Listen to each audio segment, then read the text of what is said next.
அனைவருக்கும் கணித வணக்கம். இப்போ பார்க்க போகிறது 7ஆம் வகுப்புக்குரிய கணக்கு 2ஆம் பருவம் பயிற்சி 1-3ல் உள்ள கணக்கை பார்க்க போகிறோம்.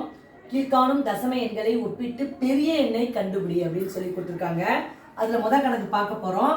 24.5, 20.32. இது ரெண்டில் எது பெரிய எண்ணுங்கிற குறியீடை போட்டு அந்த எண்ணை எடுத்து எழுத போகிறோம். இந்த கணக்கை பொறுத்த வரைக்கும் 24.5, இது 20.32. முழு எண் பகுதியை பார்க்கும் பொழுது 24 என்பது 20ஐ விட பெரியது. அப்போ தசம பகுதியை நம்ம பார்க்க வேண்டிய வேலை கிடையாது. ஏன்னா முழு எண்ணே அதிகமாக எதுங்கிறத ஈஸியாக கண்டுபிடிச்சிடலாம். இப்போ பார்த்தீங்கன்னா 24.5 என்பது 20.32ஐ விட பெரியது. குறியீடு போட்டுட்டோம். அப்போ பெரிய எண் எது?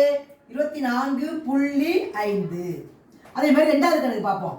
6.95, 6.59 அப்படின்னு சொல்லி கொடுத்துருக்காங்க.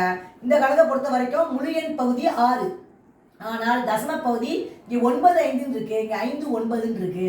அப்போ எது பெரியது? 9.5 என்பது தான் இதை விட பெரியது.